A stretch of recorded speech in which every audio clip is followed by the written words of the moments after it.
Hello and welcome दोस्तों to 5 minutes engineering. आज का वीडियो वाकई बड़ा कमाल का होने वाला है दोस्तों, क्योंकि आज के इस वीडियो में भैया देखो मुद्दा लिखा हुआ है आपके सामने M2M।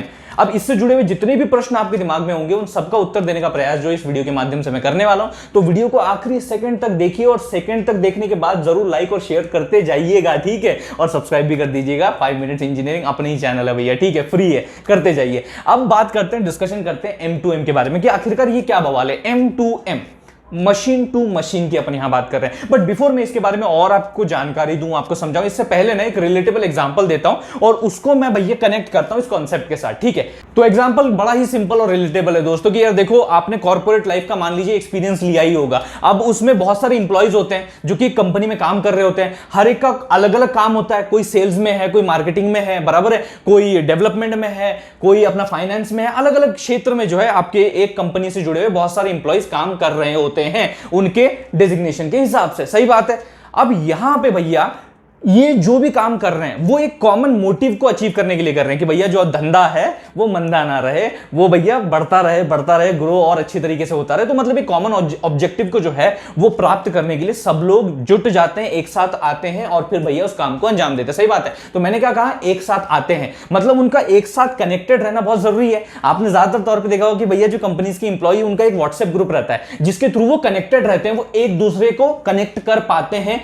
नंबर्स होते हैं उनके पास, सही बात है, किंतु एक तरीके से कनेक्टेड होते हैं। अगली बात अगर मैं कहूं कि चलो कनेक्टेड तो है, बट क्या उनमें बातचीत होती है, कम्युनिकेशन होती है? बिल्कुल होती है भैया। ऐसा कैसे होगा कि भैया हर कोई अपना अपना काम कर रहा है लेकिन दूसरे को रिपोर्ट ही नहीं कर रहा है, डेटा दे ही नहीं रहा दूसरे को? तो ऐसा माहौल तो भैया आपने किसी भी कंपनी में देखा नहीं होगा कि इंप्लॉय आ रहा है भैया 9 बजे, अपनी कुर्सी पे बैठ रहा है, काम कर रहा है, किसी से कोई बातचीत नहीं कर रहा है, किसी से अपना डेटा शेयर नहीं कर रहा है, किसी को रिपोर्ट नहीं कर रहा है, कुछ नहीं कर रहा है, बस बैठा हुआ है, काम कर रहा है। 6 बज गए, निकल गया अपने रास्ते, अपने घर को चला गया। ऐसा होता है? कम्युनिकेशन होता है भैया, बराबर है कि नहीं? बातचीत होनी चाहिए, डिस्कशंस होने चाहिए। कॉन्फ्रेंस रूम किस लिए बने होते हैं? प्रेजेंटेशन दिए जाते हैं, स्ट्रेटजी शेयर की जाती है, फिर कुछ फाइनलाइज किया जाता है, उस हिसाब से भैया आगे बढ़ा जाता है ताकि हम उस गोल तक, ऑब्जेक्टिव तक जल्दी से जल्दी पहुंच सके और उसे प्राप्त कर सके। तो दोस्तों अभी जो एग्जांपल मैंने आपके सामने रखा, इसमें जो इंप्लॉइज थे भैया वो क्या है? इंसान ही तो है। सही बात है, जो आपस में मिलकर काम कर रहे हैं एक ऑब्जेक्टिव को प्राप्त करने के लिए। अब यहां पे अगर मैं इंसानों की जगह पे मशीनरी को लगा दूं, तो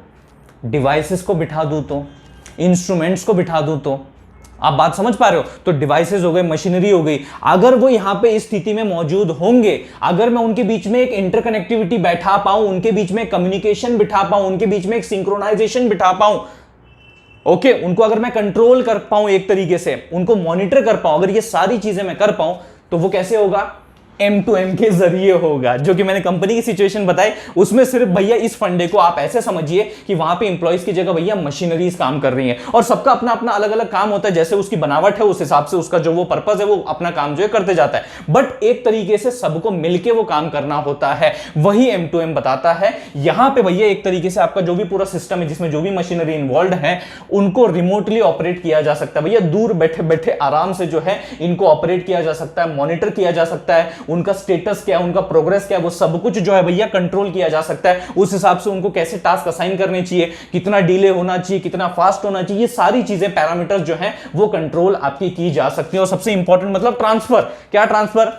मतलब जैसे आप कंपनी में एक साइट पे होते हैं, वहां से ट्रांसफर दूसरी जगह जाते हैं, वैसा वाला ट्रांसफर नहीं कह रहा मैं। यहां ट्रांसफर की बात करने का मतलब कम्युनिकेशन की बात, यानी कि जो डेटा है उसके एक्सचेंज की बात, उसके ट्रांसफर की बात, एक से भैया दूसरे को वो पहुंचाने की बात, डिलीवर करने की बात जो है यहां पे मैं कर रहा हूं, जो कि M2M में होती है। एक और भैया नया टर्म मैं आपके सामने लाना चाहूंगा जो है M2M नोड्स। अभी आपने बोला मशीन तो अभी बोला था, डिवाइस तो अभी बोला था, अब एक और चीज लेके आ गए तो नहीं, दैट इज M2M नोड्स। देखो यार, जितनी भी आपकी मशीनरीज वहां पे मौजूद हैं, जिस भी एरिया में मौजूद हैं, वो एक दूसरे से कनेक्टेड है, बराबर है। तो एक नेटवर्क उनका बन चुका है, जाला बन चुका है, बराबर है कि नहीं? तो अब ये जो नेटवर्क है इस एरिया में जो कि M2M का है, इसे अपन बोलते हैं M2M एरिया नेटवर्क। क्या बोलते हैं? M2M area network. और इस एरिया के अंदर, इस नेटवर्क के अंदर, एरिया नेटवर्क के अंदर जितनी भी आपके मशीनरीज होंगे वो आपके M2M नोड्स कहलाते हैं। क्या कहलाते हैं भैया?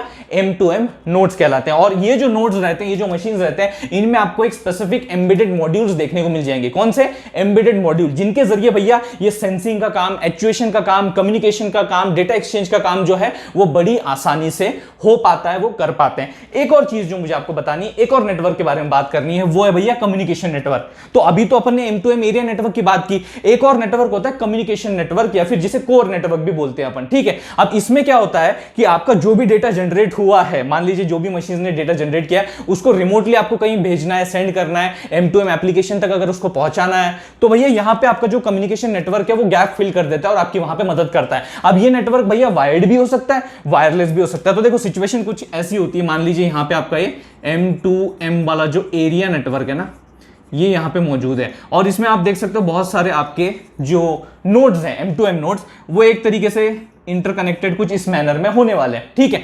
अब यहां से क्या होता है, ये कनेक्टेड होता है किसके साथ, आपके ये जो कम्युनिकेशन नेटवर्क आप देख रहे हो ना, कम्युनिकेशन नेटवर्क के साथ कनेक्टेड होता है और यहां पे मौजूद होता है भैया गेटवे, जिसे अपन क्या बोलते हैं M2M गेटवे।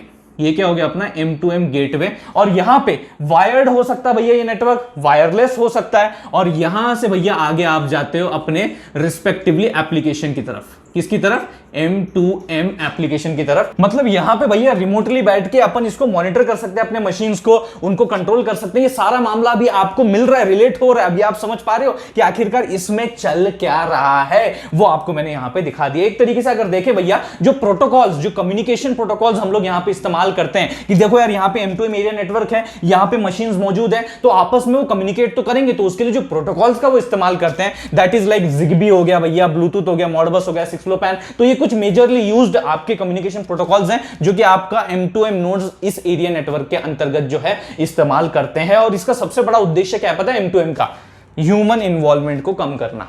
मतलब जो भी आपकी प्रोसेसेस रहेंगे, जो भी आपके ऑपरेशंस परफॉर्म होंगे मशीनरी के द्वारा, जो भी टास्क को आप परफॉर्म करोगे, उसमें आपने देखा होगा भैया ह्यूमंस का इन्वॉल्वमेंट होता है। बट यहां अपन ये ट्राई कर रहे हैं M2M के अंदर कि वो जो ह्यूमन का इंटरफेरेंस है या फिर जो ह्यूमन का इन्वॉल्वमेंट है एक तरीके से उन सभी चीजों में, वो कम से कम रहे। बराबर है कि नहीं, वो कम से कम रहे और कहीं ना कहीं ये मशीन्स जो है वो आपस में समझ ले भैया, और भैया मामला को संभाल ले। ये चीज हम लोग यहां सोच रहे हैं। और एक और चीज, इसकी वजह से क्या बढ़ता है, इसकी वजह से एफिशिएंसी बढ़ती है, एफिशिएंसी बढ़ती है, ऑप्टिमाइजेशन जो है आपके ऑपरेशंस का, टास्क का, वो बढ़ जाता है। डीले फैक्टर्स भी इसमें रिड्यूस हो जाते हैं, जो कि एक और बहुत बड़ा कारण है कि भैया एफिशिएंसी आपकी इंक्रीज हो रही है, बढ़ रही है। एंड सबसे ज्यादा बचत जो आपकी यहां पे इस केस में होने वाली वो है टाइम एंड कॉस्ट। ये दो इंपॉर्टेंट रिसोर्सेज है, इसकी बहुत ज्यादा सेविंग, इसकी बचत जो है वो आपको अंडर द M2M वाले फंडे में देखने को मिल जाएगी। तो दोस्तों यार, मैंने इस वीडियो में M2M के बारे में सारी इंपॉर्टेंट डिटेल्स आप तक पहुंचा दी है, मैंने अपना काम कर दिया है, आप भी अपना काम कर दीजिए। अगर ये वीडियो आपको पसंद आ गया हो तो इसे लाइक कर दीजिए, उससे भी ज्यादा जरूरी इस वीडियो को शेयर कीजिए अपने सारे दोस्तों के साथ। थैंक्स अ लॉट दोस्तों फॉर वाचिंग दिस वीडियो।